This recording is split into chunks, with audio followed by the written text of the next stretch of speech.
Now, with all that in mind, we want to bring in our special guest, Mark Morial, CEO of the National Urban League, and Congresswoman Karen Bass, chair of the Congressional Black Caucus. Thanks to both of you for joining us. Good evening to you, Congresswoman. Good. Thank you. Your thoughts as you... Thank you to both of you. We're on a slight tape delay, but thank you to both of you. And I was going to say to the Congresswoman, your thoughts on this man that you knew so well that you served with. Well, you know, today we're back in session, and I have to tell you that all of us are walking around with a heavy heart. We had a moment of silence, and several members got up on both sides of the aisle and spoke about Mr. Lewis, and we'll be doing various tributes throughout the week, but it's different, you know, the chair that he always sits in, there's a bouquet of flowers there, and I think all of us have been there, you know, acknowledging his absence. But let me just tell you, though, because I think what's so important, Mr. Lewis has expectations of all of us, and he absolutely expects us now to honor him by getting that bill passed. I mean, it has been languishing in the Senate for over 200 days.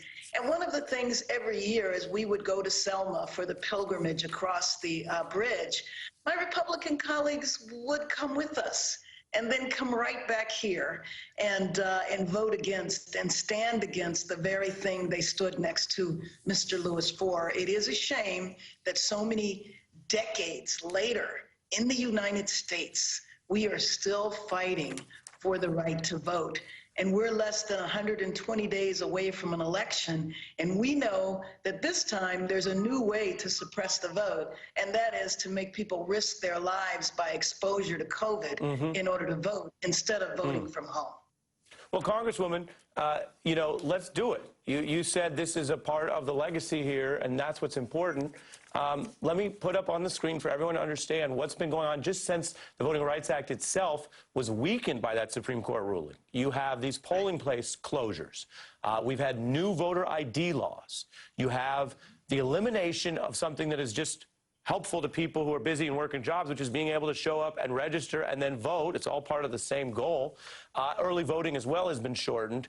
Congresswoman, what is important in your mind if the Senate holds this vote that would address some of those issues? Well, I think one of the reasons why McConnell doesn't want the vote held is because it might pass. I think that he is afraid of that, afraid of it passing.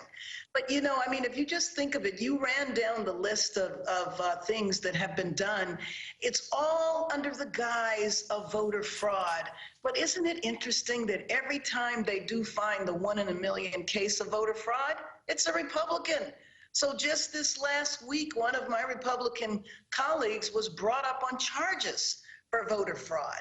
So, you know, I'm happy to work with my good friend from the Urban League, Mark Morial. We work day in and day out on these issues, and it's just inexcusable. I also work in the international arena. I go over to countries around the world telling them about democracy. We look ridiculous now, making people risk their very lives to vote. You remember after the vote in Wisconsin, more than 50 people became infected and exposed to COVID. You saw that scenes in Kentucky with people banging on the window. This is an absolute embarrassment to our country. How can we talk about democracy when we actually are doing everything under the sun to limit people from voting? But it's also only certain people that we're trying to limit. It's not everybody. All important. Mark, your thoughts? Yeah, my thoughts are that what we've seen since 2013 with the case of Shelby v. Holder is nothing but a naked assault on American democracy. What we see today turns the hands of time back to the 1950s. And this protection of the vote is essential to American democracy. Mitch McConnell, I think the record will reflect, has voted for extensions of the Voting Rights Act each time he's been in Congress. What's changed? Why does he have cold feet? Why can't he bring this bill up for a vote and protect people's vote?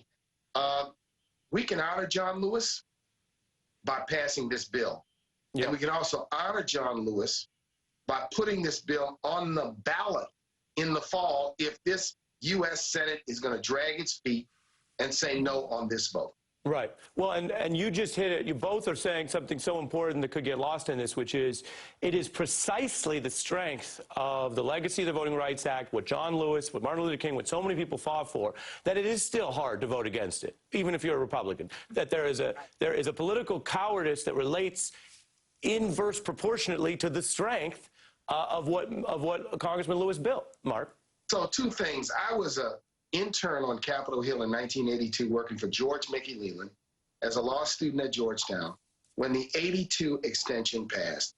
I was here at the National Urban League when we put together this powerful bipartisan coalition in 2005, 2006 to extend the Voting Rights Act. The Republican Party has retreated, turned its back on the legacy of the idea that protecting the right to vote is central to democracy and above partisan politics.